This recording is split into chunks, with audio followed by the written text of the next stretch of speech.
अस्सलाम वालेकुम everyone, welcome back to IB solutions YouTube channel. और आज हम एक और कैटेगरी को रिव्यू करेंगे। और रिव्यू करने से पहले आप लोगों से रिक्वेस्ट है कि काइंडली जिस कैटेगरी की आपने ट्रेनिंग लेनी होती है अपनी आईडी से आप उसकी स्लाइड्स को ओपन कर लें। ठीक है, कैसे ओपन होती है जी? ये जो आई का ऑप्शन होता है हर कैटेगरी के साथ, इस पर क्लिक करके स्लाइड्स ओपन होती है। उसकी रीज़न ये है कि मेरी स्क्रीन इतनी बड़ी है कि उसको जब भी रिकॉर्डिंग करता हूँ तो थोड़ी सी ब्लर हो जाती है, तो स्लाइड्स में लिखा क्या होता है वो आपको नज़र नहीं आता। वैसे उसकी इतनी ज़रूरत तो नहीं होती, बट स्टिल अगर आपके पास ओपन हो तो बेहतर होता है। तो इससे पहले जी हम लोगों ने न्यू सीरीज़ में लाइव कन्वर्सेशन आउटबाउंड और इनबाउंड ये दो कैटेगरीज रिव्यू की थी, 0.3 सेंट और 1.3 सेंट की। इसके बाद जी इस तीसरी वीडियो में हम रिव्यू करेंगे 1.7 सेंट की कैटेगरी। अब 1.7 सेंट की कैटेगरी अगर हम देखें तो हमारे पास एक कैटेगरी है जी व्हाट वाज डिस्कस्ड, एक कैटेगरी है डिपार्टमेंट, और इसके बाद एक कैटेगरी है जी हमारे पास रीज़न फॉर आउटबाउंड कॉल की। ठीक है जी, अब इसमें आज हम डिस्कस करते हैं डिपार्टमेंट की कैटेगरी को। 1.7 सेंट की इन बॉन्ड की ये कैटेगरी है। अगर आप इन बॉन्ड कैटेगरी पे कॉल करेंगे अपनी बेसिक आईडी पे, फ्रेश आईडी पे, तो तब आपके पास ये कैटेगरी अनलॉक होती है। तो आई पे क्लिक करते हैं, स्टिल नो कॉल शो हो रहा है क्योंकि ये दिन 1:30 हो रहे हैं पाकिस्तान के टाइम के मुताबिक। वहाँ पे रात के तकरीबन 11 बज रहे होंगे, सो ऑब्वियस सी बात है इस टाइम वॉल्यूम एक्सपेक्ट नहीं किया जा सकता। एनी हाउ जी, हम स्लाइड्स ओपन करते हैं डिपार्टमेंट कैटेगरी की।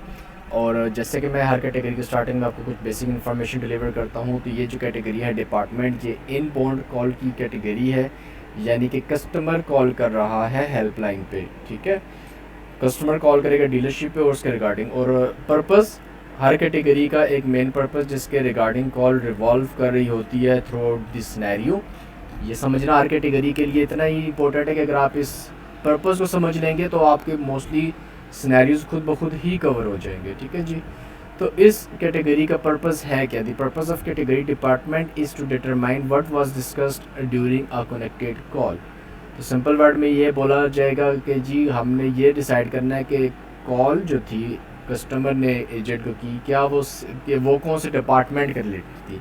कैटेगरी के नाम से शो हो जाता है डिपार्टमेंट। अब अगर आप बात करते हैं डीलरशिप की, ठीक है जी, डीलरशिप को पाकिस्तान में शोरूम भी बोला जाता है। सो डीलरशिप की बात करेंगे तो डीलरशिप में डिपार्टमेंट्स क्या क्या होंगे। पहले तो बेसिक क्वेश्चन है, डीलरशिप का क्या क्या काम होता है।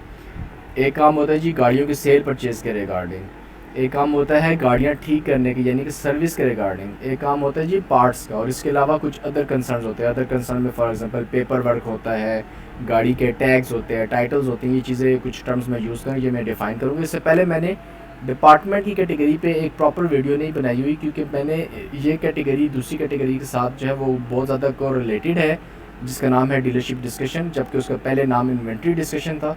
तो मैंने इसकी काफ़ी चीज़ें उसी कैटेगरी में डिस्कस कर दी थी और लोगों को काफ़ी कन्फ्यूजन हो गई इस चीज़ के बारे में। तो मैं हर कैटेगरी को सेपरेटली लेके चलूँगा। ठीक है जी, सो हेल्पफुल टर्म्स देख लेते हैं जी इस कैटेगरी में। It does not matter which department handle the call, instead you should be listening to what was being discussed regardless of the department taking the call. ये बहुत इंपॉर्टेंट चीज़ है। By listening for what is discussed, you are helping ensure the call data is routed to the appropriate individuals in the appropriate departments who can utilize that data.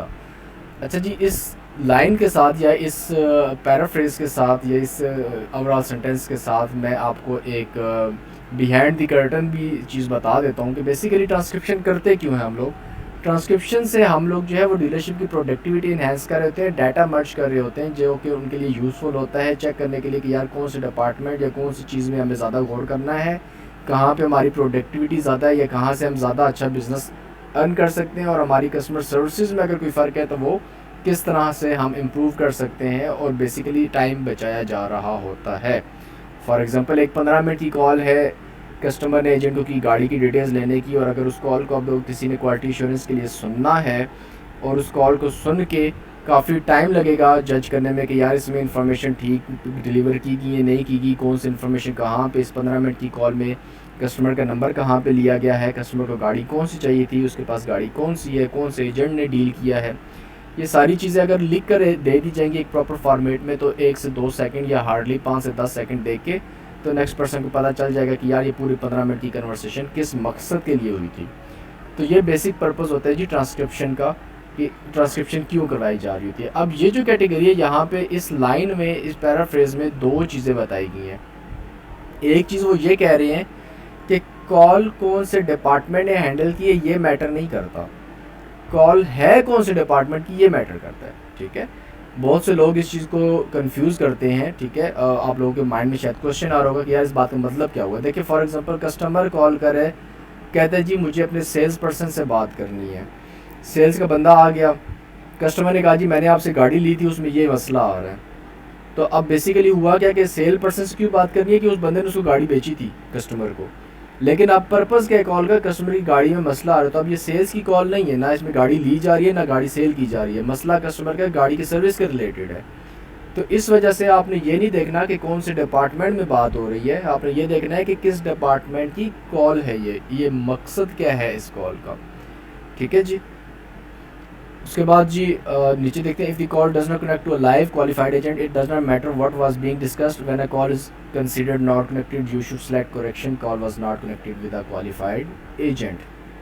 मैंने आपको इससे previous category की training में भी बताया था qualified और unqualified agent की डिटेल्स, कि क्वालिफाइड और अनक्वालिफाइड एजेंट कौन कौन सा होता है। इस कैटेगरी में भी बता देता हूँ ताकि अगर आप में से कोई बंदा सिर्फ इसी कैटेगरी के लिए आया है चैनल पे तो उसको भी चीज़ें क्लियर हो जाए। पहली बात तो ये है कि जब तक कॉल एक कनेक्टेड कॉल नहीं होगी तब तक ये मैटर नहीं करता कि वो कौन से डिपार्टमेंट की है, ठीक है।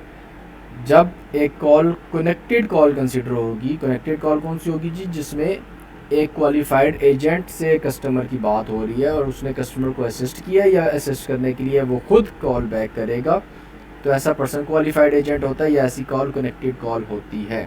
ये जो नीचे क्वालिफाइड और अनक्वालिफाइड एजेंट है इसका मतलब यही होता है कि वो बंदा जो कस्टमर की क्यूरी को हल करेगा, कस्टमर के क्वेश्चन का आंसर करेगा, या वो बंदा जिससे कस्टमर ने बात करनी है, स्पेसिफिक किसी बंदे का नाम लेके कहता है जी फ़लाने बंदे से बात करवा दो, अगर वो बंदा कॉल पे आ गया तो कनेक्टेड कॉल है या क्वालिफाइड एजेंट है, या फिर कस्टमर का मसला किसी ने हल कर दिया तो वो बंदा क्वालिफाइड एजेंट हो जाएगा और ऐसी कॉल कनेक्टेड कॉल कंसिडर होगी।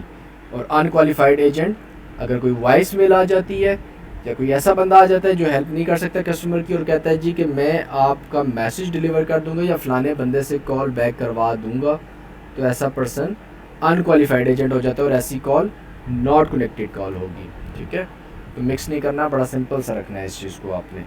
जब एजेंट खुद कॉल बैक करेगा तो कनेक्टेड कॉल है, जब किसी और से कॉल बैक करवाएगा तो नॉट कनेक्टेड कॉल है। इसमें एक और सिनेरियो भी है, वो मैं आपको डिफ़ाइन कर देता हूँ, माइट भी नीचे कहीं पे डिस्कशन हुई है उसकी, कि अगर मोस्ट ऑफ द क्यूरीज एक एजेंट आंसर कर देता है कस्टमर की और उसके बाद वो कहता है जी फर्दर मोर कोई भी इन्फॉर्मेशन कस्टमर ऐसी पूछता है कि जिसके लिए एजेंट ने डिटेल चेक करनी है, तो वो कह देता है कि चले सर मैं इन इन्फॉर्मेशन के साथ सेल पर्सन को बोल दूंगा कि वो आपको कॉल बैक कर ले, तो ऐसी कॉल भी कनेक्टेड कॉल कंसिडर होगी क्योंकि most of the information call की डिलीवर कर दी गई है, ठीक है। फॉर एग्जांपल 5 क्वेश्चन कस्टमर ने किए हैं तो 3 या 4 क्वेश्चन का आंसर कर दिया था एजेंट ने, और अब 5वें क्वेश्चन के लिए वो कह रहे हैं जी कॉल बैक करवाऊँगा, तो एजेंट को क्रेडिट देना है उसकी मेहनत का या उसने जो इन्फॉर्मेशन डिलीवर की है, जो हेल्प आउट की है, तो वो क्वालिफाइड एजेंट ही होगा और वो कनेक्टेड कॉल होगी।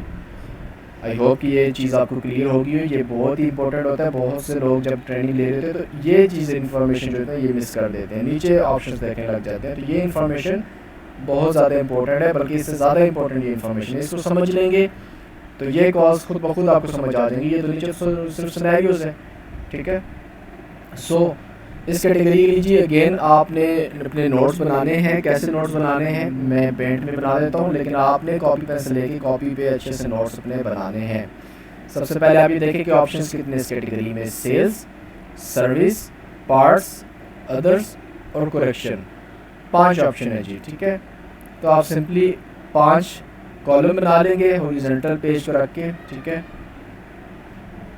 मैं रेंडम से बना देता हूँ यार, ड्राइंग करनी है, हम लोगों ने ट्रेनिंग लेनी है, सो वी जस्ट इग्नोर यार ड्राइंग कैसे हुई है। 1 2 3 4 एंड 5 ये 5 कॉलम बन गए जी हमारे, ठीक है। और यहाँ पे हम लोग हेडिंग की जगह बना देंगे ऊपर, ये हेडिंग की जगह होगी। अब यहाँ पे सेल्स, सर्विस, पार्ट्स, अदर्स और करेक्शन यहाँ पे लिख देना है आपने। और जो नीचे मैं सिनेरियोज बता रहा हूँ, जो इंपॉर्टेंट इन्फॉर्मेशन है वो यहाँ पे नीचे आप हर ऑप्शन में नीचे मेंशन करते जाएंगे और काम करते हुए वो नोट्स आपके सामने होंगे, तो इजीली आप काम कर सकते हैं। सो सबसे पहला ऑप्शन देखते हैं जी सेल्स का। सेल्स में कौन कौन सी चीज़ें कवर्ड होंगी। Select this option if the caller's inquiry is vehicle sales related. कोई भी ऐसी कॉल जिसमें गाड़ी की सेल्स के रिलेटेड कोई बात होगी। अब सेल्स के रिलेटेड ये नहीं है कि सिर्फ कस्टमर ने गाड़ी लेनी है, गाड़ी बेचनी भी हो सकती है, वो भी सेल्स ही है, ठीक है। तो कोई भी ऐसी कॉल जिसमें गाड़ी के मतलब सेल परचेज की बात होगी, ऐसी कॉल आप इस ऑप्शन में डालेंगे, ऑब्वियस सी बात है। Select this option if the caller is inquiring about a vehicle for sale. Customer call करता है, मोस्टली कॉल ऐसी आएंगी कि कस्टमर कहता है जी कि I have seen a vehicle online at CarGurus, ठीक है। ये cars.com, ये दो बड़ी फेमस वेबसाइट्स अमेरिका में यूज़ होती हैं, कार गुरुज और cars.com, ठीक है। या फिर कस्टमर किसी भी तरह की इन्फॉर्मेशन ऐसी बताता है जी कि मैं फ़लानी गाड़ी के मतलब पूछना चाह रहा हूँ जो आपके पास अवेलेबल है सेल के लिए, या आपके पास है सेल के लिए क्वेश्चन करता है, तो ऐसी कॉल भी सेल्स में डालेंगे। उसके बाद जी कॉलर अगर कॉल कर रहा है discussing a possible trade in की, तो ऐसी कॉल सेल्स में डालेंगे। ट्रेड इन क्या होता है? एक चीज़ दे के दूसरी चीज़ लेना, यानी कि कस्टमर अपनी एक गाड़ी दे के तो दोबारा से एक और यूज़ की गाड़ी, अपग्रेड मॉडल या पुरानी गाड़ी दे के न्यू गाड़ी लेना चाह रहे हैं, ठीक है। एक गाड़ी दे के दूसरी गाड़ी देना चाह रहे हैं। लाजमी नहीं है कि सेम ब्रांड की या सेम कंपनी की गाड़ी हो सकता है उसने कॉल होंडा पे की है और गाड़ी उसके पास ऑलरेडी निसान की है, तो डीलरशिप्स इस चीज़ को डील करती हैं। यहाँ पे एक और चीज़ भी मेंशन करना चाहूँगा, ये एक एक्स्ट्रा इन्फॉर्मेशन है, आपको पता होनी चाहिए कि कोई भी जो डीलरशिप होती है, हर डीलरशिप जिस ब्रांड की होती है, फॉर एग्जांपल एक निसान कंपनी की डीलरशिप है तो वो न्यू गाड़ी सिर्फ निसान की सेल कर सकती है, यूज़ गाड़ी वो किसी भी कंपनी की सेल कर सकती है। मोस्टली कस्टमर्स अपनी गाड़ी ट्रेडिंग करते हैं, वो यूज़ गाड़ी होती है और वो उस कंपनी के पास अवेलेबल होती है, और समटाइम कोई कस्टमर आता है यूज़ गाड़ी लेने तो वो सेल करते हैं।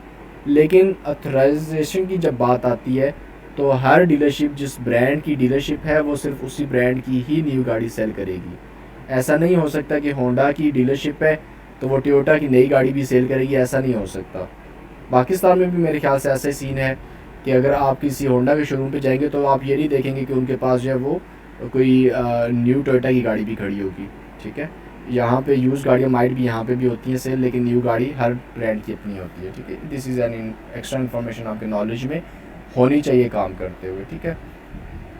उसके बाद है जी select this option if call is about sales billing और सेल्स पेपर वर्क, ठीक है। सेल्स बिलिंग क्या होती है जी कि गाड़ी लेनी है या गाड़ी ली है और उसके लिए उसको पेपर वर्क चाहिए, उसके लिए सॉरी उसकी रसीद चाहिए, ठीक है। उसके रिगार्डिंग बात हो रही है, या गाड़ी की पेमेंट की जी कितने रुपए की है और इसकी मंथली इंस्टॉलमेंट्स क्या होंगी, इस तरह की बात हो रही है। लेकिन बात हो रही है ये प्री सेल्स की, ये माइंड में रखिएगा, ठीक है। प्री सेल्स क्या होता है? गाड़ी लेने से पहले, या गाड़ी अभी वो ले रहा है तो उसकी पेपर वर्क की, गाड़ी अभी ली नहीं, अभी उसने कैश देनी, अभी उसकी ओनरशिप में नहीं आई गाड़ी, ठीक है। और सेल्स पेपर वर्क की बात हो रही है जी। सेल्स पेपर वर्क क्या होता है? Different kind of paper work for the purchase of a vehicle. For example customer ने गाड़ी फाइनेंस करवानी है तो फाइनेंस के लिए एक प्रॉपर कॉन्ट्रैक्ट होगा, एक प्रॉपर उसका स्केड्यूल होगा इंस्टॉलमेंट्स का गाड़ी की, ठीक है। और उसके गारंटी और वो सारा कुछ जो भी हिसाब किताब है, वो सारा जो पेपर वर्क गाड़ी लेने के लिए रिक्वायर होगा वो सारा सेल्स पेपर वर्क कहलाएगा, ठीक है जी। तो ऐसी कॉल्स भी सेल्स में जाएंगी क्योंकि अभी तक कस्टमर ने गाड़ी ली नहीं है, पॉसिबल परचेजिंग हो रही है यहाँ पे, ठीक है। उसके बाद है जी select this option if caller asks about hours of operation for the sales department. अब यहाँ पे ये चीज़ माइंड में रखिएगा कि hours of operation sales department के, कि कस्टमर डीलरशिप पे कॉल करता है और वो कहता है जी कि आपके सेल्स आवर्स क्या है, कब से कब तक डीलरशिप ओपन है, और एजेंट बता देता है, ठीक है। तो ऐसी कॉल भी आप सेल्स में डालेंगे। यहाँ पे कुछ चीज़ें जो कि मेंशन नहीं है मैं एक्स्ट्रा आपके लिए ऐड कर दूँ क्योंकि ऐसी कॉल्स आती हैं और आपने कंफ्यूज नहीं है ना, बल्कि बहुत ज़्यादा कॉल आती है। एक टर्म है लीज़ की, ठीक है। कस्टमर कहता है कि I am interesting in leasing a vehicle, I am interesting to lease a car, ठीक है। तो ऐसी कॉल्स भी सेल में जाती हैं। लीज़ होती क्या है? कस्टमर ये भी कह देता है जी कि I want to finance a car, तो वो भी सेल्स की ही कॉल होती है। अब ये दोनों चीज़ें फाइनेंस और लीज़ डिफरेंट है। पाकिस्तान में फाइनेंस और लीज़ एक ही चीज़ समझी जाती है, दोनों एक ही मकसद की टर्म्स यूज़ होती हैं, लेकिन ये दोनों बहुत ज़्यादा डिफरेंट टर्म्स हैं। तो सबसे पहले मैं आपके लिए डिफ़ाइन कर देता हूँ जी कि लीज़ क्या होती है। और ये अपने पास जब आप नोट्स बनाएंगे यहाँ पे सेल्स के डिपार्टमेंट में, यहाँ पे अगर आपने फॉर एग्जांपल लिखा हुआ है सेल्स का डिपार्टमेंट, तो यहाँ पे नीचे आपने टर्म ऐड कर देनी है लीज़ की, ठीक है, ताकि आपके माइंड में रहे और आप भूलें ना इस चीज़ को, क्योंकि ये स्लाइड्स में ऐड नहीं है। लीज़, फाइनेंस, ठीक है जी, क्रेडिट स्कोर, ये कुछ चीज़ें मैं आपके लिए डिफ़ाइन कर देता हूँ कि क्या होती हैं। बैंक रिप्सी, अच्छा, ये कुछ चीज़ें जो कि यहाँ पे ऐड नहीं है, जो कि मैं आपके लिए ऐड कर देता हूँ। सबसे पहले हम देखते हैं जी कि लीज़ क्या होती है, ठीक है। लीज़ को पहले हम देखते हैं। तो लीज़ बेसिकली ये चीज़ होती है कि कस्टमर एक गाड़ी में इंटरेस्टेड है, फॉर एग्जांपल उस गाड़ी की प्राइस है $10,000, ठीक है। और कस्टमर कहता है जी कि if there are leasing options available. अच्छा, लीज़ भी जिस ब्रांड की गाड़ी होती है सिर्फ वही लीज़ कर सकते हैं, और न्यू गाड़ी लीज़ होती है, पुरानी नहीं लीज़ होती, ठीक है। तो कस्टमर कहता है जी लीज़ की इन्फॉर्मेशन बता दें। एजेंट कहता है सर आपको $4,000 देने पड़ेंगे, और ये 3 ईयर की लीज़ है, और ये इसके टर्म्स है, कुछ टर्म्स वगैरह उसके साथ शेयर कर देगा। वो आपके लिए खैर इंपॉर्टेंट नहीं है, क्योंकि आपका काम बेसिकली ट्रांसक्रिप्शन करना है, ठीक है, ना कि इन चीज़ों को ज़्यादा थॉरली समझें। लेकिन स्टिल आपके पास नॉलेज बेसिक होना चाहिए, इस वजह से मैंने आपको ये चीज़ें डिफ़ाइन कर रहा हूँ, ठीक है। तो लीज़ बेसिकली होती क्यों? आप देखें गाड़ी की प्राइस $10,000 है नई गाड़ी की, और वही गाड़ी कस्टमर को डीलरशिप दे रही है $4,000 में। अब आप ये सोचेंगे कि यार ये तो आधी से भी कम प्राइस है, मतलब 40% प्राइस में डीलरशिप देगी गाड़ी। तो बेसिकली होता है कि लीज़ जब कस्टमर करवाता है, गाड़ी होती तो वो नई है, कस्टमर को मिलती है गाड़ी, लेकिन उस गाड़ी को इस्तेमाल करने के कुछ टर्म्स एंड कंडीशन होते हैं, जिसमें एक पहला टर्म एंड कंडीशन ये होता है कि आपको एक स्पेसिफिक ड्यूरेशन के लिए गाड़ी मिलती है। लेट्स सपोज आपने 2 साल की लीज़ करवाई, 3 साल की लीज़ करवाई, या 5 साल की लीज़ करवाई। दूसरी कंडीशन ये होती है कि आपको गाड़ी के माइलेज ड्राइविंग की भी लिमिट होती है, ठीक है। 10,000 माइलेज आप ड्रिवन कर सकते हैं साल में, या ओवरऑल आपको 36,000, अमूमन जो नॉर्मली होता है वो 36,000 माइलेज होते हैं जो कि दिए जा रहे होते हैं गाड़ी पे, ठीक है। तो 3 साल में 36,000 मील आप गाड़ी चला सकते हैं। आप अब बेशक वो 1 साल में चला लें, बेशक वो 2 साल में चला लें, लेकिन मैक्सिमम इतने। अगर इससे ज़्यादा गाड़ी ड्राइव करेंगे, ऑब्वियसली वो जो स्पीडोमीटर है गाड़ी के, जिस पे वो कैलकुलेट कर रहा है किलोमीटर्स, ठीक है। बाहर तो ये हिसाब नहीं है कि आपने मीटर को टेम्पर कर दिया, रिवर्स कर दिया, ये हिसाब किताब ये 2 नंबर के बाहर नहीं होती, ठीक है। वहाँ पर हर चीज़ सिस्टमेटिकली चलती है। तो ये कुछ चीज़ें हैं जी कि गाड़ी अगर आपने उस रिक्वायर्ड माइलेज से ज़्यादा ड्राइव की, तो उसके एक्स्ट्रा आपको पे करने पड़ेंगे पर माइलेज के हिसाब से, जो कि अच्छा खासा एक्सपेंसिव होता है। और इसके अलावा जो ड्यूरेशन है, उस ड्यूरेशन तक ही आप गाड़ी रख सकते हैं। अच्छा, यहाँ पे अब आपको क्वेश्चन होगा कि यार कस्टमर को क्या फ़ायदा हो रहा है फिर इस चीज़ का। कस्टमर को ये फ़ायदा हो रहा है, देखें स्टार्टिंग में कस्टमर को एक तो गाड़ी की फुल प्राइस ही देनी पड़ी, और उसके पास नई गाड़ी आ गई। बहुत से लोग होते हैं जिनको शौक होता है कि हर साल एक नया मॉडल जब गाड़ी का आ रहा है तो हमारे पास नया मॉडल हो, पुरानी गाड़ी दे के वो नई गाड़ी लीज़ करवा लेते हैं, ठीक है। अब लीज़ से कंपनी को भी फ़ायदा है और कस्टमर को भी फ़ायदा है। ये चीज़ें मैं आपको डिफ़ाइन कर देता हूँ। कंपनी को क्या फ़ायदा है नई गाड़ी देने का? कंपनी को ये फ़ायदा है कि कंपनी ने 40% प्राइस भी गाड़ी की ले ली, और 3 साल के बाद गाड़ी भी कंपनी के पास वापस आ गई, ठीक है। और कस्टमर को क्या फ़ायदा हो रहा है? कस्टमर को ये फ़ायदा हो रहा है कि वो हर 3 साल के बाद जो है वो दोबारा से जो लेटेस्ट मॉडल है वो लेटेस्ट मॉडल दोबारा से ले लेता है, और प्रीवियस गाड़ी वो डीलरशिप को वापस कर देता है। उसमें गाड़ी की इंश्योरेंस होती है, और इंश्योरेंस के बगैर जो है ना वो अमेरिका में गाड़ी परचेज़ भी नहीं की जा सकती, ठीक है। फिर यहाँ पे इंश्योरेंस भी डिफरेंट तरह की होती है। फुल बॉडी इंश्योरेंस होती है, हाफ इंश्योरेंस वगैरह होती है। फुल बॉडी इंश्योरेंस होती है जिसमें आपकी एक्सीडेंटल कवरेज वगैरह होती है, कोलिजन कवरेज वगैरह होती है, ठीक है, मेडिकल कवरेज वगैरह होती है। उसके बगैर गाड़ी ड्राइव करना अलाउड नहीं होता, इंश्योरेंस लाजमी होनी चाहिए। अब्रॉड में ये कंपल्सरी चीज़ है गाड़ी के लिए, जिस तरह से आपका ड्राइविंग लाइसेंस कंपल्सरी होता है, ठीक है। तो कस्टमर क्या करता है, 3 साल के बाद वो गाड़ी वापस करके दोबारा से नई गाड़ी लीज़ करवा लेगा। अब एक तो उसको 40% प्राइस देनी पड़ी थी, दूसरा उसको गाड़ी डिस्पोज करने की कोई सिरदर्दी नहीं है कि अब मैं गाड़ी सेल करूँ किसी और को, इस तरह के झंझट से वो बच जाता है, ठीक है। डीलरशिप को भी फ़ायदा, कस्टमर को भी फ़ायदा। तो ये बेसिकली लीज़ होती है। तो लीज़ के रिलेटेड कोई भी कॉल आएगी, कस्टमर लीजिंग की टर्म्स पूछे, ये चीज़ें लाजमी है, इसको स्किप नहीं कीजिएगा। ऐसा ना हो कि आप यार ये स्लाइड्स में नहीं है तो बस इसको इग्नोर कर दे, ऐसा नहीं है। It's not extra information. ये आपके पास बहुत सी कॉल्स आएंगी, ठीक है, जहाँ पे कस्टमर लीज़ के टर्म्स पूछते हैं, कहते हैं जी what are the leasing terms, do you offer lease, ठीक है। तो इस तरह की आप जो कॉल्स हैं वो आप सेल्स के डिपार्टमेंट में डालेंगे। अब लीज़ में और फाइनेंस में क्या फ़र्क होता है? अब फाइनेंस में भी गाड़ी की, अच्छा ये लीज़ होती है ना गाड़ी की, 40% जो कस्टमर प्राइस पे करे वो भी किस्तों में पे करे, एक साथ वो पे नहीं कर रहा, ठीक है। हर महीने हो सकता है $200, $300, $600, व्हाट्सएवर जो गाड़ी की वैल्यू उसके अकॉर्डिंग जो भी लीज़ उसकी डिसाइड होती है वो भी किस्तें दे होते हैं। और फाइनेंसिंग में भी यही हिसाब होता है कि 3 साल के लिए गाड़ी फाइनेंस है, 5 साल के लिए फाइनेंस है, जितने भी टाइम के लिए फाइनेंस है उसमें भी कस्टमर किस्तें दे रहे हैं। इन दोनों में फिर फ़र्क क्या है? फ़र्क ये है जी कि लीज़ में गाड़ी कस्टमर की नहीं होती, गाड़ी फिर भी कस्टमर को वापस करनी पड़ती है उस ड्यूरेशन के बाद, जबकि फाइनेंस में गाड़ी की फुल प्राइस होती है जो कि कस्टमर किस्तों में पे करता है, और वो जब पे कर देता है या वो जो ड्यूरेशन होती है उस ड्यूरेशन के बाद गाड़ी कस्टमर की अपनी मलकियत हो जाती है। ये फ़र्क होता है जी लीज़ में और फाइनेंस में। तो पाकिस्तान में फाइनेंसिंग होती है, लीज़ नहीं होती, जबकि लीज़ की टर्म भी फाइनेंसिंग के तौर पे ही हम लोग यूज़ कर रहे होते हैं। लेकिन दोनों चीज़ों का फ़र्क अपने पास याद रखिएगा। अक्सर कॉल ऐसे आ जाएगी जिसमें कस्टमर कहेगा कि I want to check my credit score. ठीक है, अब आप ये कहोगे कि यार ये क्रेडिट स्कोर क्या आप लाए और इसका डीलरशिप के साथ क्या काम है। तो बेसिकली अब्रॉड में अगर आपको पता हो तो एक जिसको हम आप अपनी आम जुबान में कहते हैं कि यार सूदी निज़ाम है, सूद की बेसिस पे हर चीज़ हो रही होती है, बिज़नेस मोस्टली सूद पे चल रही होती है, इंटरेस्ट रेट जिसको बोला जाता है। ठीक है, तो बायर बेसिकली जब क्रेडिट कार्ड कस्टमर यूज़ करता है और क्रेडिट कार्ड पे कस्टमर लोन लेता है, लोन बड़ा इजीली बाहर मिल जाता है, हज़ारों डॉलर्स के हिसाब से आपको जो है ना वो क्रेडिट ब्यूरोज हैं और फाइनेंशियल इंस्टीट्यूशंस हैं, बैंक्स हैं जो कि आपको लोन दे देते हैं बड़े इजीली टर्म्स बेसिस पे। ठीक है, अगर आप सिटीज़न हैं वहाँ के आप इजीली लोन ले सकते हैं, चाहे आपने कोई बिज़नेस करना है, एजुकेशनल लोन, या आपने गाड़ी लेनी है, कुछ भी किसी भी तरह का लोन, या इवन आपने घर फाइनेंसिंग करवानी है, लोन मिल जाता है। ठीक है, तो लोन मिलने के लिए कंडीशन क्या होती है या किस बेस पे वो डिसाइड करते हैं। जैसे पाकिस्तान में होता है ना कि आपने जब बैंक से लोन लेना हो तो बैंक चेक करते हैं जी कि आपकी सैलरी क्या है। तो इस तरह से बायर जो है सैलरी तो ऑब्वियसली मैटर करती है, लेकिन सैलरी के साथ एक चीज़ जो मेन मैटर करती है वो होता है आपका क्रेडिट स्कोर। और क्रेडिट स्कोर क्या होता है, जब आप किसी भी फाइनेंशियल इंस्टीट्यूशन या बैंक का क्रेडिट कार्ड यूज़ करें और उस कार्ड के मुताबिक आपने कोई प्रोडक्ट परचेज़ की है और उस परचेजिंग के बाद जब आप इंस्टॉलमेंट दे रहे हैं अपने क्रेडिट कार्ड को, मतलब कि होता क्या है, जब आप शायद आप लोगों में से कुछ लोगों ने कभी क्रेडिट कार्ड यूज़ ना किया होगा या इन चीज़ों से फैमिलियर ना हो, तो मैं एक्सप्लेन कर देता हूँ कि अगर पाकिस्तान में भी आप क्रेडिट कार्ड के थ्रू किसी कंपनी की कोई चीज़ परचेज़ करते हैं और वो आप पेमेंट एक साथ नहीं कर सकते अपने पास से, तो होता क्या है कि लेट्स सपोज आपके क्रेडिट कार्ड की लिमिट है 1 लाख रुपये और आपने एक प्रोडक्ट ली जिसकी कीमत थी 1 लाख रुपये।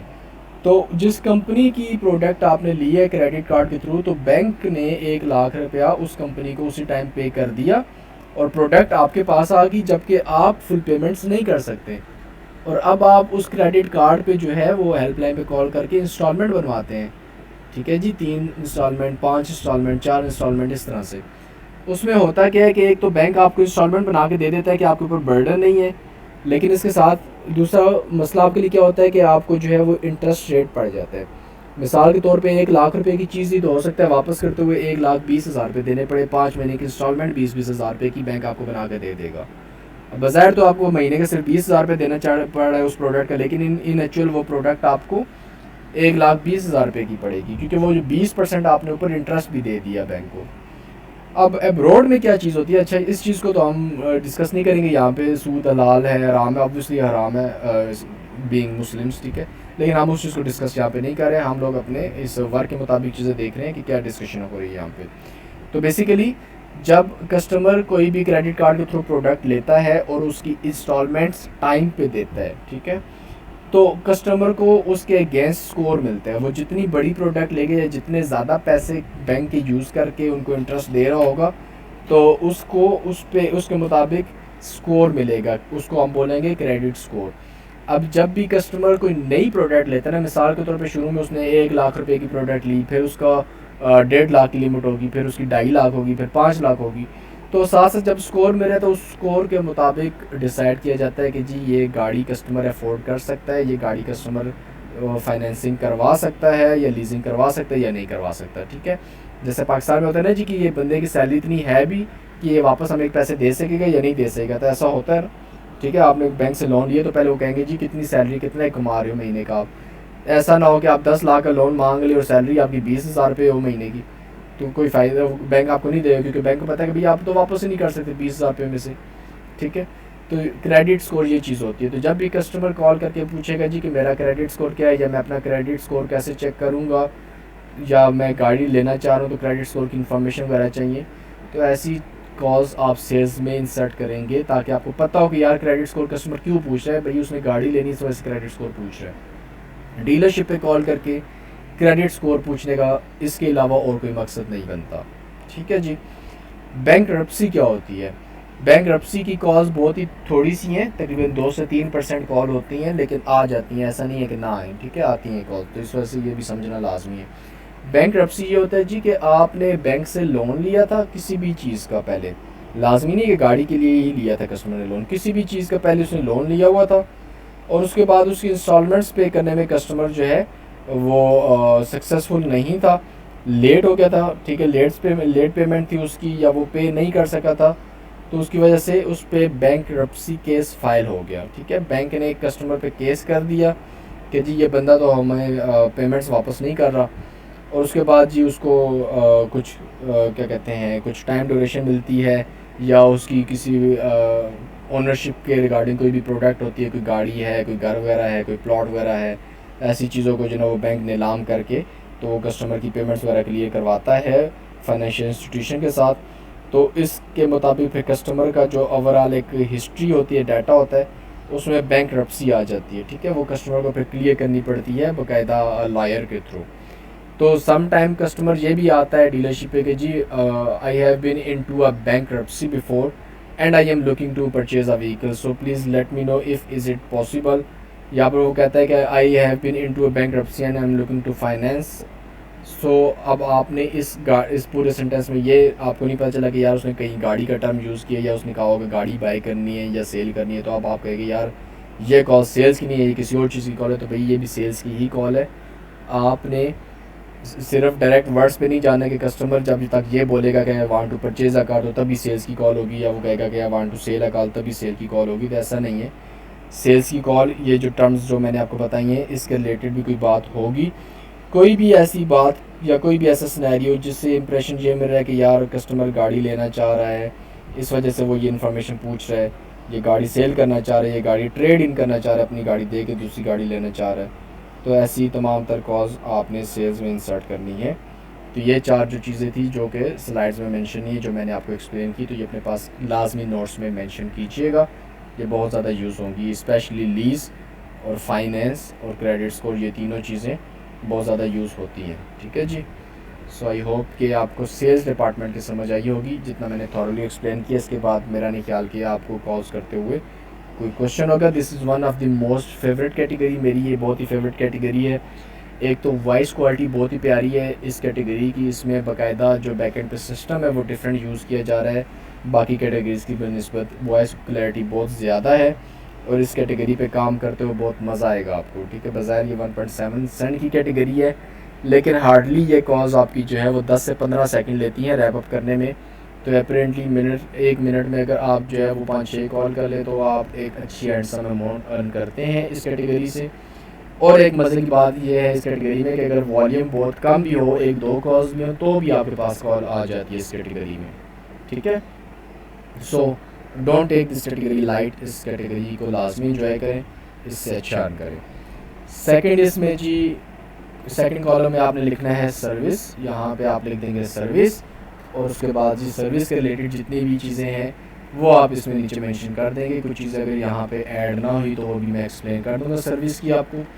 सो यहाँ पे सबसे पहले देख लेते हैं जी कि select this option if caller's inquiry was service related. Service होता क्या है जी, गाड़ी को ठीक करवाना। यहाँ पे एक चीज़ माइंड में रखिएगा कि सर्विस में कभी भी गाड़ी की कोलिजन नहीं आती। गाड़ी का एक्सीडेंट हो गया है, बॉडी रिपेयरिंग है, तो वो चीज़ें सर्विस में नहीं आती। कौन कौन सी चीज़ें उसमें इंक्लूड होती हैं वो भी मैं आपको एक्सप्लेन कर दूँगा। फिर वक्त हम सर्विस डिपार्टमेंट की बात करते हैं कि सर्विस में कौन कौन सी चीज़ें आएंगी, जो नहीं आएंगी वो बाद में डिस्कस करते हैं, ठीक है जी। तो कोई भी गाड़ी को ठीक करवाने के रिलेटेड कोई भी इंक्वायरी वगैरह हो रही है सर्विस रिलेटेड मैकेनिकली, अच्छा ये टर्म माइंड में रखिएगा, मैकेनिकली कोई अगर काम हो रहा है ना तो उसको हम सर्विस बोलेंगे, ठीक है। ये मैं यहाँ पे मेंशन कर देता हूँ। मैकेनिकली कोई काम हो रहा है गाड़ी पे तो वो सर्विस कराएगा, और सर्विस रिलेटेड कॉल आप इस ऑप्शन में डालेंगे। लेकिन कब डालेंगे, अच्छा सेल्स में यहाँ पे एक चीज़ मिस होगी कि सेल्स में वो कॉल कब डालेंगे आप, जब कस्टमर सर्व हुआ है। फॉर एग्जांपल कस्टमर आया, कहता है जी कि मैं एक गाड़ी में इंटरेस्टेड हूँ और मैंने उस गाड़ी की प्राइस पूछनी है, और एजेंट कहता है सर सेल्स पर्सन तो अभी अवेलेबल नहीं है, वो बिजी है या छुट्टी पे है या अवेलेबल नहीं है, तो आप अपना नेम और नंबर दे दें, किसी से कॉल बैक करवा दूँगा। तो आप कॉल तो सर्विस की है, सॉरी सेल्स की है, लेकिन सेल्स में नहीं डालेंगे क्योंकि कस्टमर सर्व नहीं हुआ। जब तक कस्टमर सर्व नहीं होगा तब तक कॉल आप सेल्स में नहीं डाल सकते। अगर एजेंट कहता है कि सर मैं आप अपना नाम और नंबर दे दें, मैं आपको खुद कॉल बैक करूँगा डिटेल्स चेक करके, तो फिर आप कॉल सेल्स में डालेंगे क्योंकि वही एजेंट असिस्ट करेगा कस्टमर को, ठीक है। इंपॉर्टेंट चीज़, इन सब कैटेगरीज़ में कॉल तब जाएगी, ये जो 4 कैटेगरीज़ हैं, इन चारों कैटेगरीज़ में कॉल तब जाएगी जब कॉल कनेक्टेड होगी, कस्टमर सर्व होगा। अगर इन कोई भी कॉल जिसमें वॉइस मेल पे कॉल ऐड होती है तो वो कॉल कभी भी इन चारों में से किसी ऑप्शन में नहीं जाएगी। मुफ्त का पैसा, इजी सिंपल माइंड में रखें आप इस चीज़ को, ठीक है। अच्छा जी, सर्विस में दूसरी चीज़ है, अगर कस्टमर किसी भी सर्विस की प्राइस पूछते हैं तो वो भी कॉल सर्विस में जाएगी। फॉर एग्जांपल कस्टमर कहता है ऑयल चेंज करवाना है गाड़ी का, क्या प्राइस होगी, एजेंट ने प्राइस बता दी, कॉल सर्विस में जाएगी। एजेंट कहता है सर सर्विस एडवाइज़र अवेलेबल नहीं है इस टाइम, गाड़ी ठीक करें, बिजी हैं, आप नेम नंबर दे दे, कॉल बैक करवा दूंगा, तो कॉल सर्विस में नहीं जाएगी, ठीक है। सर्विस की कॉल है लेकिन कस्टमर सर्व नहीं हुआ। उसके बाद है जी कि select this option if the caller asks if a service is provided by the business. अच्छा जी, कॉल करता है कस्टमर, कहता है जी मेरे पास फोर्ड रेंजर है, मुझे ये पता करना था कि क्या आप इसके जो है वो टायर्स में हवा भरते हैं या क्या आप इस गाड़ी का ऑयल चेंज करते हैं। एजेंट कहते हैं जी सर बिल्कुल करते हैं, तो सर्विस रिलेटेड कॉल है, ठीक है। उसके बाद जी कस्टमर कहता है जी कि की कटिंग या की फॉपिंग प्रोग्रामिंग के रिगार्डिंग बात करनी, ये भी थोड़ा सा एक्सप्लेन कर देता हूँ। आप लोगों में से जिसके पास गाड़ी है, जिसके घर में गाड़ी है या गाड़ी से कोई वास्ता है, तो आप लोगों को की फॉप का पता होगा, की फॉप प्रोग्रामिंग का पता होगा, लेकिन बहुत से ऐसे लोग भी होंगे जिनको नहीं आइडिया, तो मैं एक्सप्लेन कर देता हूँ। की कटिंग क्या होता है जी, कि जब भी आपकी गाड़ी की चाबी या आपकी इवन घर की चाबी वगैरह खो जाए या आपने दोबारा डुप्लीकेट बनवानी हो, तो जब आप जाते हैं लॉक स्मिथ के पास, ठीक है, जो चाबी मेकर होता है, उसके पास आप जाते हैं और आप कहते हैं जी कि मुझे ये चाबी चाहिए, तो ऑलरेडी उसके पास कोई चाबी पड़ी हुई नहीं होती जो आपको दे, उसके पास डिफ़ॉल्ट कीज़ होती हैं जो बिल्कुल फ्लैट होती हैं, और वो फिर मशीन के थ्रू आपकी वो जो चाबी होती है जो ऑलरेडी आप यूज़ कर रहे थे, उसी चाबी को साथ रख के तो सेम शेप की दोबारा से की कटिंग करके तो वो आपको दोबारा से एक और चाबी देता है जो कि एग्जैक्टली वैसी होती है जैसी ऑलरेडी आपके पास चाबी है। तो वो की कटिंग उसको बोला जाता है, क्योंकि उसको तराशा जाता है, उसको बाकायदा डिज़ाइन किया जाता है। तो अगर की कटिंग की कॉल है तो सर्विस में जाएगी, और अगर की फॉप प्रोग्रामिंग की कॉल है तो भी सर्विस में जाएगी। की फॉप प्रोग्रामिंग क्या होता है जी, कि बहुत सी ऐसी गाड़ियाँ जिनमें सेंट्रल लॉकिंग होती है, ठीक है, बहुत सी ऐसी गाड़ी नहीं बल्कि हर गाड़ी जिसमें सेंट्रल लॉकिंग होती है उसके साथ एक रिमोट आता है जिसके साथ वो चाबी भी बनी हुई होती है, और रिमोट के ऊपर 2-3 बटन होते हैं जिससे आप गाड़ी का अलार्म एक्टिवेट डीएक्टिवेट कर सकते हैं, गाड़ी का लॉक अनलॉक कर सकते हैं, शीशे नीचे कर सकते हैं, ठीक है, और हेडलाइट्स वगैरह ऑन कर सकते हैं। डिफरेंट ऑप्शंस होते हैं की फॉब के। तो की फॉब जब भी कस्टमर लेता है अपनी गाड़ी के लिए एक डुप्लीकेट, तो हमेशा उसकी प्रोग्रामिंग होती है आपकी गाड़ी के कंप्यूटराइज सिस्टम के साथ, ठीक है। ऐसा नहीं है कि आप जाएंगे लॉक मेकर के पास और उसको लॉक स्मिथ के पास जाएंगे और आप उसको बोलेंगे कि यार मुझे की फॉब दे दो, और वो आपको पकड़ा देगा, वो रिमोट छोटा सा, वो आप बटन दबाएंगे गाड़ी अनलॉक हो जाएगी। ऐसे तो आपको हर बंदे की गाड़ी चोरी हो जाए फिर तो ऑब्वियस सी बात है। तो आपकी हर गाड़ी की एक डिफरेंट प्रोग्रामिंग होती है, और जब भी आप की फॉब परचेज़ करते हैं डुप्लीकेट, तो वो आपकी गाड़ी की प्रोग्रामिंग के साथ मैच करके आपको दिया जाता है। जिस तरह से रेडियो की फ्रीक्वेंसी वगैरह होती है, इस तरह से हर गाड़ी का एक अपना कोड कह लें या फ्रीक्वेंसी कह लें। मुझे इतना थॉरली इस चीज़ का पता नहीं है क्योंकि मैंने पर्सनल तौर पे इस चीज़ को एक्सपीरियंस नहीं किया हो कि बैक एंड पे क्या वर्किंग है इसकी, लेकिन अपेरेंटली सिस्टम यही है कि उसकी फॉब को प्रोग्राम किया जाएगा, ठीक है, जैसे सॉफ्टवेयर आपको प्रोग्राम किया जाता है ना मोबाइल फ़ोन में, कंप्यूटर वगैरह में, ठीक है, तो जस्ट लाइक दैट आपको उसकी फॉब को प्रोग्राम करके दिया जाएगा। तो ये देखिए, ये मैकेनिकली तौर पे काम है, तो ये सर्विस के रिलेटेड काम है, ये सेल्स का बंदा नहीं करेगा, या गाड़ी जो अगर गाड़ी एक्सीडेंट हो जाए तो जो बॉडी रिपेयरिंग वाले थे वो नहीं करेंगे, तो सर्विस वाले लोग करेंगे। ऑब्वियसली बात है, कॉमन सेंस अगर आप यूज़ करेंगे आपको इस कैटेगरी में हर सिनेरियो को पता चल जाएगा कि कौन सी कॉल कौन से ऑप्शन में जा रही है, ठीक है। गाड़ी में टायर इंस्टॉल करवाने हैं तो ये कॉल सर्विस में जाएगी। अब आप में से कुछ एक स्टूपिड क्वेश्चन बाज़ माइंड में आ जाता है कि यार गाड़ी में टायर तो ऑलरेडी लगे हुए होते हैं, कोई गाड़ी ऐसी तो नहीं जिसमें टायर ना हो। तो देखें 2-3 सिनेरियोज़ हैं। गाड़ी का टायर फट गया, ठीक है, बस्ट हो गया, टायर चेंज करना है। इसके अलावा अब्रोड में अमेरिका की बेसिकली हम यहाँ बात करें क्योंकि ये अमेरिका की डीलरशिप है जिस पे हम ये काम कर रहे हैं। तो अमेरिका में विंटर्स और समर्स बहुत एक्सट्रीम होते हैं, और कस्टमर्स जो हैं वो बाकायदा टायर्स चेंज करवाते हैं, विंटर टायर्स, समर टायर्स, ठीक है। विंटर टायर्स जो होते हैं जो कि बर्फ़बारी में भी आप गाड़ी ड्राइव कर सकते हैं, वो समर टायर्स के साथ या नॉर्मल टायर्स के साथ नहीं होती। जैसे पाकिस्तान में बस चेन डाल दी और वही टायर पूरा साल यूज़ करते हैं या पूरी ज़िंदगी लगा देते हैं लोग उन टायर्स पे। तो बाहर ऐसे सीन नहीं है, प्रॉपर चेकिंग होती है टायर्स की कि इसका रबड़ कितना है, इसकी थिकनेस कितनी है, ठीक है, जिसको वो गुडी बोलते हैं मेरे ख्याल से हम लोग अपनी ज़ुबान में उसको, ठीक है। तो ये भी कोई भी टर्म है इस तरह की जो कि टायर्स के रिलेटेड है, तो वो भी सर्विस में जाएगी।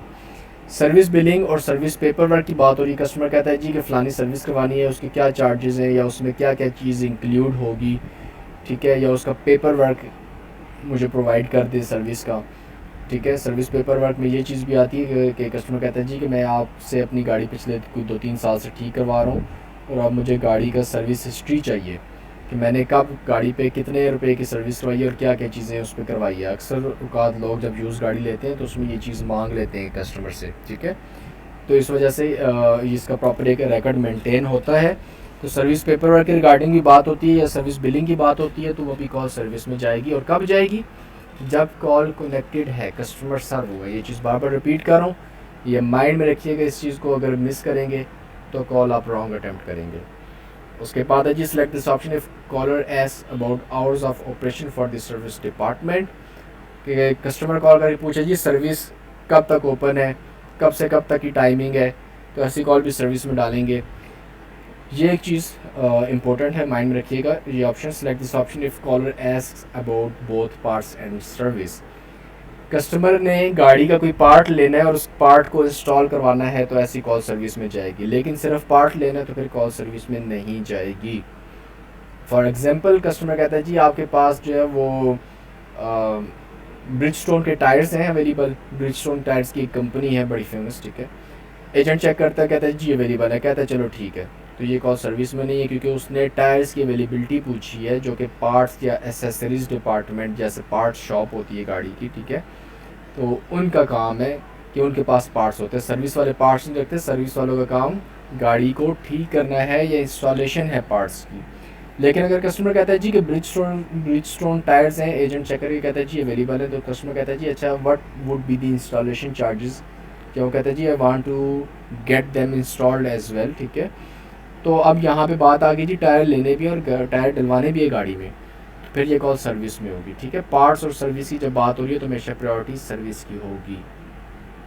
डज नॉट मैटर कि कॉल पहले सर्विस में थी और बाद में पार्ट्स में ट्रांसफर हो गया। ये भी चीज़ है कि डिफरेंट डिपार्टमेंट्स की कॉल डिफरेंट एजेंट हैंडल करते हैं। फॉर एग्जांपल कस्टमर पहले सर्विस में आया, कहते हैं जी टायर्स इंस्टॉल करवाने, एजेंट कहता है ठीक है सर हो जाएंगे ये चार्जेस इंस्टॉलेशन के।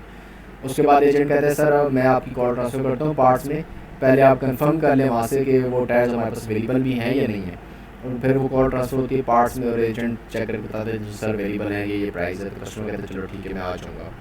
तो अब आपने ये नहीं करना कि यार कॉल तो पार्ट्स में जाके ख़त्म हुई है, सर्विस से तो कॉल ही चली गई थी आगे। लेकिन बात यही है अभी भी कॉल का सिनेरियो ओवरऑल कि कार में कस्टमर ने टायर इंस्टॉल करवाने हैं, ठीक है। तो ऊपर जो शुरू में एक चीज़ मेंशन थी यहाँ पे कि डज़ नॉट मैटर कि कौन से डिपार्टमेंट ने कॉल हैंडल किया, आपने कॉल का पर्पस देखना है, उस पर्पस के मुताबिक ऑप्शन सेलेक्ट करना है। उसके बाद है जी select this option if caller asks about warranty coverage.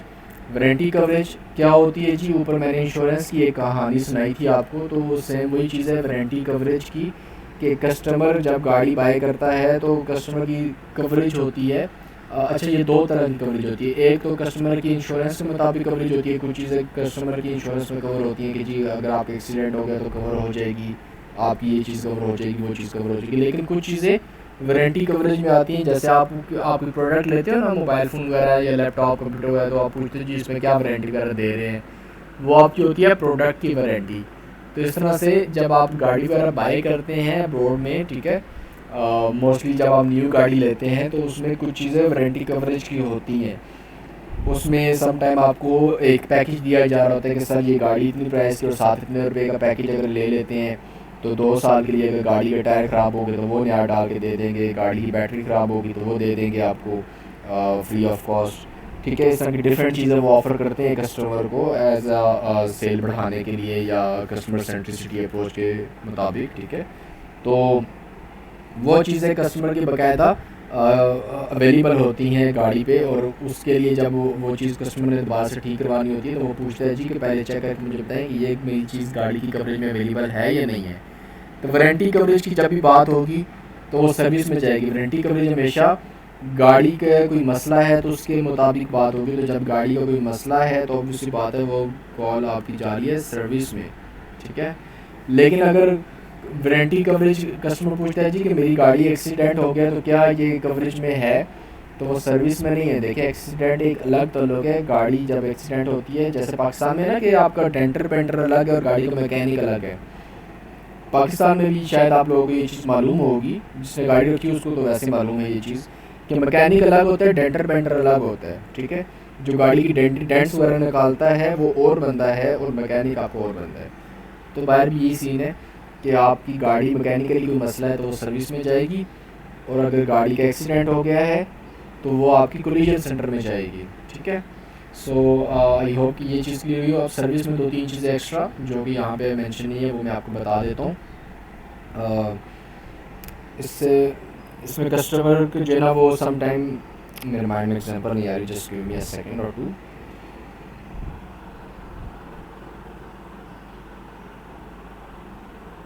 हाँ, कस्टमर कहता है जी कि मुझे लोनर गाड़ी चाहिए, आई वांट अ लोनर, ठीक है। मेरे माइंड में टर्म आ गई, यहाँ पे मैं मेंशन कर देता हूँ।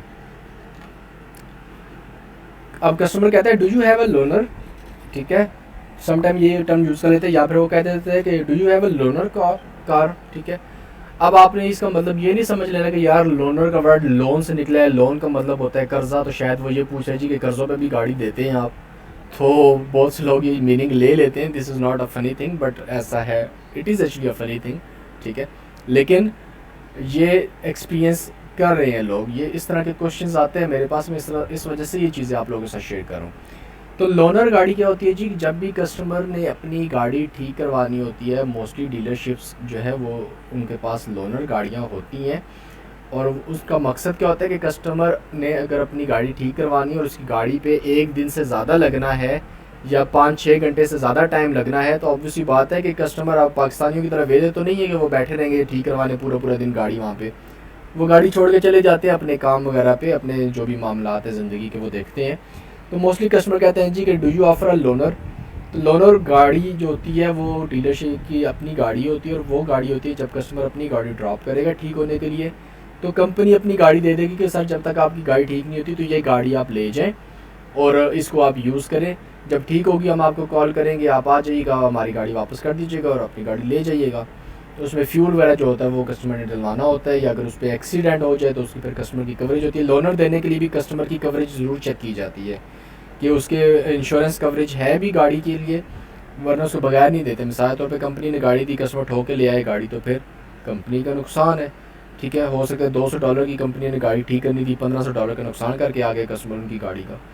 तो ये कुछ चीज़ें हैं एक्स्ट्रा, लेकिन loaner term it's not extra, ये आपकी बहुत ज़्यादा यूज़ होगी, ठीक है। तो इसको सेल्स में नहीं डाल देना कि यार शायद वो उधार गाड़ी लेना चाह रहे, तो ये भी कोई सीन होगा तो उसको उठाकर सेल्स में डाल दो, ये काम नहीं करना। तो प्लीज़ इस चीज़ को माइंड में रखिएगा, ठीक है।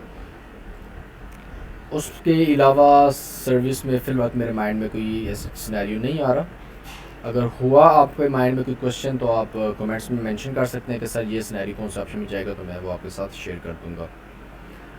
उसके बाद जी पार्ट्स, बहुत ही सिंपल सा डिपार्टमेंट कि कस्टमर ने गाड़ी का कोई भी पार्ट बाय करना है, सिर्फ़ और सिर्फ बाय करना है। सर्विस के रिगार्डिंग कोई डिस्कशन नहीं हुई, ना एजेंट ने की, ना कस्टमर ने पूछा, ना एजेंट ने पूछा, ठीक है। तो वो कॉल पार्ट में जाएगी। फॉर एग्ज़ाम्पल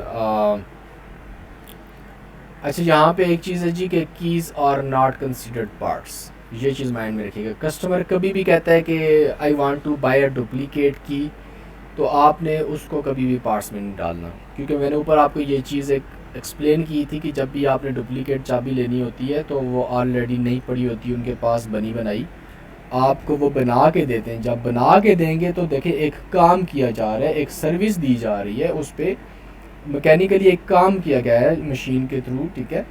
तो वो कॉल आपकी सर्विस में जाएगी। तो इस वजह से हम कीज़ को जो है ना वो पार्ट्स में कंसिडर नहीं करते, कीज़ सर्विस में जाती है हमेशा, चाहे वो की कटिंग है, मतलब डुप्लीकेट की लेनी है, या की फॉब की प्रोग्रामिंग करवानी है, वो कॉल आपकी हमेशा सर्विस में जाएगी। अगर गाड़ी के सिर्फ टायर्स लेने हैं, इंस्टॉलेशन नहीं करवानी, तो वो कॉल पार्ट्स में जाएगी। किसी पार्ट की प्राइस पूछी है, सर्विस की कोई डिस्कशन नहीं हुई, कॉल पार्ट्स में जाएगी। सर्विस की डिस्कशन होगी साथ में किसी भी तरह की, चाहे कस्टमर ने चार्जेस पूछ लिए या सर्विस के आवर्स पूछ लिए, ठीक है, तो वो कॉल सर्विस में कन्वर्ट हो जाती है। उसके बाद जी अगर एक पार्ट अवेलेबल नहीं है, कस्टमर कहता है जी फ़लानी गाड़ी है, फ़लानी चीज़ है, एजेंट कहता नहीं है, उसके बाद कोई सर्विस डिस्कस नहीं हुई, तो ऐसी कॉल भी पार्ट्स में इंसर्ट करेंगे। पार्ट्स की बहुत ही सिंपल सा डिपार्टमेंट है, इसमें ऐसा जो कोई चीज़ एक्सप्लेन करने वाली नहीं है। उसके बाद है जी select this option if others, आपका जो है वो नेक्स्ट कॉलम में आपने लिखना है अदर्स। अदर में कौन कौन सी कॉल होंगी जी, सिंपल कंसेप्ट में माइंड में रखें, कोई भी ऐसी कॉल जो कि एक कनेक्टेड कॉल है। कनेक्टेड कॉल कौन सी, जिसमें एजेंट ने सर्व कर दिया कस्टमर को, ठीक है, या एजेंट ने कहा मैं कॉल बैक करूँगा, लेकिन वो कॉल सेल्स, सर्विस या पार्ट्स के रिलेटेड नहीं है, तो ऐसी तमाम तर कॉल अदर्स में जाएंगी। ठीक है, कोई भी कॉल, दोबारा रिपीट करो, जो कि सेल्स, सर्विस और पार्ट्स इन तीनों के रिलेटेड नहीं है, लेकिन वो कनेक्टेड कॉल है, ठीक है, यानी कि उसमें कस्टमर सर्व हुआ है, तो ऐसी कॉल अदर में जाएगी। कौन कौन सी ऐसी कॉल होंगी, बहुत सिंपल। सबसे पहले कि अगर कोई पर्सनल डिस्कशन हो रही है, मिसाल के तौर पे एजेंट ने कॉल की, कस्टमर ने कॉल की कि फ़लाने बंदे से बात करवा दो, वो बंदा आ गया तो कस्टमर गपशप मारने लग गया उसके साथ, यार वो तेरे घर में आग लगी थी कल, सुना है बड़ा नुकसान हो गया, ये हो गया, वो हो गया, या तुम्हारा कुत्ता मर गया, कुछ भी व्हाट्सोएवर। ठीक है, मोस्टली ऐसी कॉल्स आती है डीलरशिप पे, सिंपैथी के तौर पे ऐसी कॉल्स आ गई। ठीक है, या एजेंट ने कस्टमर को कॉल कर दी, फॉर एग्जांपल कस्टमर ने पहले गाड़ी ली हुई थी, लेकिन यहाँ पर खैर इन बोन कॉल्स की डिस्कशन हो रही है, तो मेरा नहीं ख्याल कि ये मिसाल आपको अभी इस टाइम प्रोवाइड करनी चाहिए, so let's just ignore it. Simple mind में रखें कि अगर कोई पर्सनल डिस्कशन हो रही है कॉल पे, तो ऐसी कॉल अदर में जाएगी। अगर प्लेट्स के रिगार्डिंग बात हो रही है, अब ये प्लेट की खाने वाली प्लेट नहीं है, ये गाड़ी की जो लाइसेंस प्लेट होती है ना, जिसको नंबर प्लेट हम बोलते हैं यहाँ पे, बेसिकली उनका एक्चुअल टर्म लाइसेंस प्लेट होती है वो। अगर लाइसेंस प्लेट्स के रिगार्डिंग बात हो रही है तो अदर में कॉल जाएगी। देखिए, लाइसेंस प्लेट सेल्स में नहीं जाएगी, सर्विस में नहीं जाएगी, पार्ट्स में नहीं जाएगी। लाइसेंस प्लेट जो होती है, कस्टमर जब हेल्पलाइन पे कॉल करता है, डीलरशिप पे कॉल करता है, तो वो लाइसेंस प्लेट्स का तब पूछता है जब उसने गाड़ी बाई की थी। तो DMV एक होता है जी डिपार्टमेंट अब्रॉड में, जैसे हमारे यहाँ पे एक्साइज का दफ्तर होता है, इस तरह से वहाँ पे DMV डिपार्टमेंट होता है, जहाँ से नंबर वगैरह गाड़ियों को लग के आते हैं, नंबर इशू होते हैं। और वो जो नंबर प्लेट होती हैं, यानी कि लाइसेंस प्लेट्स, वो आती हैं डीलरशिप पे, जहाँ से कस्टमर ने गाड़ी बाई की थी, क्योंकि वो सारा पेपर वर्क वो हैंडल करते हैं कस्टमर के लिए। और फिर कस्टमर कॉल करता है, या फिर वो प्लेट्स जो होती हैं वो DMV पे ही होती हैं और कस्टमर को नहीं पता होता, और वो कॉल करके डीलरशिप से कह रहे थे जी कि गाड़ी ली थी महीना पहले, तो नंबर प्लेट नहीं मिली अभी तक, तो आपके पास आ गई। और फिर एजेंट चेक करके बताता है सर कि वो आप DMV डिपार्टमेंट है, उनको कॉल करेंगे, ये उनका नंबर है, तो वहाँ से आप पिक करेंगे। ठीक है, तो आई होप ये चीज़ आपको समझ आ गई लाइसेंस प्लेट की। इसके अलावा एक और टर्म भी होती है, मेरा नहीं ख्याल यहाँ पे मेंशन होगी, टैग्स की, ये भी आप मेंशन कर लीजिएगा यहीं पे अदर्स में। यहाँ पे ये आपका पार्ट्स हो गया, पार्ट्स मैंने एक्सप्लेन कर दिया, और यहाँ पे अदर्स हो गया। ठीक है, तो यहाँ पे आपने एक टर्म मेंशन कर देनी है टैग्स की। टैक्स क्या होता है जी, जैसे पाकिस्तान में हम कहते हैं ना, गाड़ी पे इतने टोकन पेड हैं, ठीक है, लाइफ टाइम टोकन है गाड़ी आपकी, या मंथली बेसिस पे टोकन आप पे कर रहे हैं, तो बाहर भी इसी तरह से गाड़ी पे जो टैक्स वगैरह लग रहे होते हैं, ठीक है, तो उसकी डिटेल्स भी अगर कस्टमर पूछ रहा है तो वो इन्फॉर्मेशन टैक्स की होगी, ठीक है, लाइसेंस प्लेट की होगी। तो इस तरह की तमाम तरह कॉल्स आप जो है वो अदर के डिपार्टमेंट में डालेंगे। उसके बाद जी गाड़ी की कोलिजन के रिगार्डिंग बात हो रही है, बॉडी शॉप यहाँ पे मैं मेंशन करता हूँ, ये वैसे स्लाइड्स में भी लिखा हुआ है। ठीक है, बॉडी शॉप में क्या चीज़ होती है, गाड़ी का दरवाज़ा टूट गया, लगवाना है गाड़ी की विंड शील्ड। अच्छा, ये विंड शील्ड भी अगर आपके पास क्वेश्चन आ जाता है, ये भी आपने अदर्स में डालें, यहाँ पे ये मेंशन नहीं होगा। विंड शील्ड का जो है वो देखिए, विंड शील्ड जो होती है ना, गाड़ी के सामने वाला जो शीशा होता है, वो पार्ट्स में नहीं जाएगा कभी भी। पार्ट्स वाले गाड़ी की विंड शील्ड इस तरह से नहीं रखते, विंड शील्ड हर गाड़ी की डिफरेंट है, अब हर गाड़ी की तो विंड शील्ड नहीं रखी जा सकती। ठीक है, कुछ पार्ट्स होते हैं जो गाड़ियों के सेम टू सेम होते हैं हर कंपनी के। ठीक है, अब विंड शील्ड हर गाड़ी की डिफरेंट है, और सेम गाड़ियों की भी डिफरेंट आ जाती हैं। अब किसी गाड़ी में जो है ना वो हेड्स डिस्प्ले है, सामने स्क्रीन पे डिस्प्ले आ रहा है, ठीक है, किसी की विंड शील्ड कुछ है, किसी की विंड शील्ड कुछ है। तो विंड शील्ड हमेशा, और दूसरी चीज़ है कि कस्टमर कभी भी विंड शील्ड ऐसे नहीं आता कि यार वो विंड शील्ड है, एक विंड शील्ड देने 10 विंड शील्ड पैक करना भाई, तो ऐसा नहीं है। विंड शील्ड प्रॉपरली इंस्टॉल करवाई जाती है, और इंस्टॉल कौन करता है, बॉडी शॉप वाले, मैकेनिक नहीं करेगा। ठीक है जी, बॉडी शॉप पे होती है विंड शील्ड इंस्टॉल। इसी तरह से गाड़ी का जो है ना वो साइड मिरर टूट गया गाड़ी का, आप देखिए साइड मिरर की कॉल आ जाए तो हो सकता है आप लोग सर्विस में डाल दें अगर ये चीज़ मैं मेंशन ना करूँ तो, ठीक है। तो साइड मिरर गाड़ी का जो होता है, साइड का शीशा होता है, गाड़ी का दरवाज़ा हो गया, ठीक है, और गाड़ी का फेंडर हो गया गाड़ी का, ठीक है। तो कोई भी पार्ट हो गया गाड़ी का, सॉरी नॉट पार्ट बट कोई भी बॉडी का पार्ट हो गया गाड़ी का, या गाड़ी का एक्सीडेंट हो गया, तो ऐसी कॉज आप अदर डिपार्टमेंट में डालेंगे, ठीक है। उसके बाद जी कार वाश, कार वाश देखिए सर्विस में नहीं जाती कॉल। कभी आपने देखा है कि मैकेनिक को गाड़ी धो रहा हो? नहीं देखा होगा ऑब्वियसली। पेट्रोल पंप्स पे आप देखते हैं कार वाश वाला होता है, ठीक है, और वो मैकेनिक नहीं होते, मुझे गाड़ी धो रहे हो तो आप उनको मैकेनिक नहीं बोलेंगे, वो कार वाश करने वाले लोग होते हैं, ठीक है। और इसी तरह से कार वाश बाकायदा बने हुए होते हैं, but those people are not mechanics. तो कार वाश एक सेपरेट डिपार्टमेंट है, ठीक है, और कार वाश की कॉज आप अदर के डिपार्टमेंट में डालेंगे। बहुत ही सिंपल कैटेगरी है गैस, बहुत ही इंजॉय करने वाली कैटेगरी है। इस पे ज़रूर कॉल्स करें, मेरी तरफ से रिकमेंडेशन है इस पे जितनी ज़्यादा कॉल्स कर सकते करें, इससे अच्छा अर्न करें, ठीक है। लास्ट इसमें जो आपके यहाँ कॉलम है, यार मेरा मुंह बिल्कुल खुश हो गया, रियली सॉरी अगर आपको मेरी एनर्जी थोड़ी कम लग रही है, क्योंकि इट्स नॉट इजी कि इतनी देर बंदा कन्वर्सेशन कर सके कंप्लीट। खैर नहीं हो जी, लास्ट है तो हम इसको देखते हैं। Correction, call was not connected with a qualified agent. अब यहाँ पे सबसे पहले माइंड में रखें कि ये जो ऊपर 4 ऑप्शन है ना, सेल्स, सर्विस, पार्ट्स, अदर्स, चाहे इनमें कोई भी कॉल है लेकिन उस कॉल में कस्टमर सर्व नहीं हुआ, कनेक्टेड कॉल नहीं है अगर, ठीक है, तो ऐसी सारी कॉल्स आप डालेंगे करेक्शन में। चाहे कस्टमर ने गाड़ी लेनी है, ठीक करवानी है, गाड़ी का पार्ट लेना है, गाड़ी का एक्सीडेंट हो गया है, गाड़ी का कोई भी मसला है लेकिन वो मसला उस कॉल पे हल नहीं किया, या वो एजेंट हल नहीं कर सकता, या एजेंट खुद कॉल बैक नहीं करेगा, तो ऐसी सारी कॉल आप करेक्शन में डालेंगे। और अगर एजेंट कहता है किसी और से कॉल बैक करवाऊँगा, ऐसी कॉल भी करेक्शन में डालेंगे। अगर वॉइस मेल आ जाती है, चाहे वॉइस मेल पे मैसेज छोड़ा है या मैसेज नहीं छोड़ा कस्टमर ने, दोनों सिनेरियो में कॉल करेक्शन में डालेंगे। गाड़ी आपकी कॉल जो है वो विदाउट एनी कन्वर्सेशन ड्रॉप हो गई है, या क्लियर ऑडियो नहीं थी, कुछ भी समझ नहीं आ रही, आवाज़ कट रही है, डिस्टॉर्टेड रिकॉर्डिंग है, ऐसा कोई भी मसला है, और कॉल पे ट्यून बजती रही है सिर्फ, और या फैक्स मशीन बोल रही थी, या कोई भी गाना वगैरह चल रहा था, म्यूज़िक वगैरह, और कोई भी कन्वर्सेशन नहीं थी, ऐसी तमाम तरह कॉल्स आप जो है वो करेक्शन में डालेंगे। अदर्स में नहीं डालनी। अक्सर लोग ये गलती कर देते हैं कि जी वो कॉल को उठा के अदर में डालते हो, यार अदर भी एक सेपरेट डिपार्टमेंट है जिसमें आपकी वो कॉल्स जा रही हैं जो सेल्स, सर्विस, पार्ट्स के रिलेटेड नहीं है। लेकिन अगर कॉल में मसला है कोई, तो वो करेक्शन में जाएगी, दैट मीन्स कि इस कॉल को कोई करेक्शन की ज़रूरत है, ठीक है। यहाँ पे जी call connection is lost during conversation and no contact information was shared और no appointment discuss to place. अच्छा, कॉल पे सिर्फ और सिर्फ अपॉइंटमेंट की अगर बात होगी है ना, और आपको पता चल गया कि किस डिपार्टमेंट की कॉल है, तो आप उस डिपार्टमेंट में कॉल डालेंगे। लेकिन अगर फॉर एग्जांपल एक और चीज़ भी आपने नोट करनी है। एक एजेंट है जी जो कि कहता है, सॉरी एक कस्टमर है, जैसे उसने हेल्पलाइन पे कॉल की, एजेंट ने ग्रीटिंग वगैरह दी है, this is Jason home, may I help you. Customer कहता है what are your business hours, agent बताता है, उसके बाद वो कहता है okay I will be there in an hour, मतलब 1 घंटे तक आ जाऊँगा।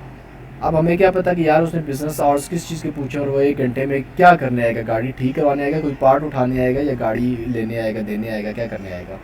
तो ऐसी कॉल आप अदर्स में डालेंगे। अपॉइंटमेंट सेट हो रही है लेकिन कोई नहीं पता कि किस चीज़ के अपॉइंटमेंट, और कस्टमर सर्व हो गया, ठीक है। लेकिन कॉल कनेक्ट हुई है लेकिन विदाउट एनी प्रॉपर कन्वर्सेशन, या कोई कॉन्टैक्ट इन्फॉर्मेशन शेयर नहीं हुई थी, कोई अपॉइंटमेंट वगैरह डिस्कशन नहीं हुई थी, कोई पता नहीं था कि किस चीज़ की कॉल, और कॉल ड्रॉप होगी, तो ऐसी कॉल करेक्शन में जाएगी। शुरू से लेकर एंड तक बस कॉल में रिंग ही हो रही है, ऐसी कॉल भी करेक्शन में जाएगी। इसके अलावा हैंग अप हो जाती है कॉल ड्यूरिंग बिजनेस ग्रीटिंग या अदर बिजनेस रिकॉर्डिंग, कोई भी रिकॉर्डिंग चाहिए, मैंने एक्सप्लेन कर दी है। ब्रिज ग्रीटिंग वो जो चलती है कि press 1 for sale, press 2 for service, press 3 for parts, ये चल रही थी, कॉल ड्रॉप हो गई, करेक्शन में जाएगी। वॉइस मेल पे कॉल चली गई, चाहे मैसेज छोड़ा है, मैसेज नहीं छोड़ा, वॉइस मेल बॉक्स फुल था या कुछ भी इशू था, वॉइस मेल पे कॉल एंड हुई है, कॉल आपकी करेक्शन में जाएगी, ठीक है।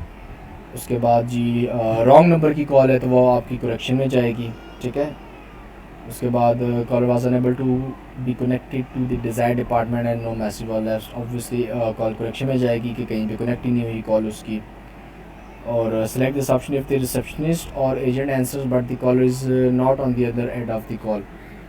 कॉलर ने कॉल की हेल्पलाइन पे, एजेंट ने ग्रीटिंग दी, आगे से कस्टमर की आवाज़ नहीं आई और कॉल एंड हो गई है, तो ऐसी कॉल भी करेक्शन में जाएगी। ठीक है, very simple, do not mix it. Unfamiliar language वही है जी कि इंग्लिश के अलावा कोई और लैंग्वेज की कॉल होती है तो वो आप अनफेमिलियर लैंग्वेज में डालेंगे। सो वेरी सिंपल, बहुत ही आसान कैटेगरी, बहुत ही मज़े की category. Once again fully recommended, जितनी ज़्यादा कॉल्स कर सकते इस कैटेगरी में करें, मज़ा आएगा काम करते हुए। रिव्यू कॉल देख लेते हैं अगर कोई आ जाती है हमारे पास।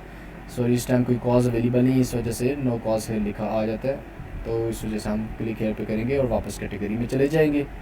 ठीक है जी, so that's it for today training. I hope you guys enjoyed it, और please do not forget to subscribe the channel, video को लाइक करें, कोई कमेंट हो ज़रूर करें, और अपने दोस्तों वगैरह के साथ वीडियो को शेयर करें। बहुत से ऐसे लोग जिनको जो कि जॉब की सर्च में होते हैं, जिनके पास कोई भी सोर्स ऑफ इनकम नहीं होता, और आपके एक शेयर से अगर उनकी हेल्प हो जाती है, so this would be a सदका जारिया फॉर यू गाइस टू। सो मिलते हैं जी नेक्स्ट वीडियो में, तब तक के लिए अल्लाह हाफिज़।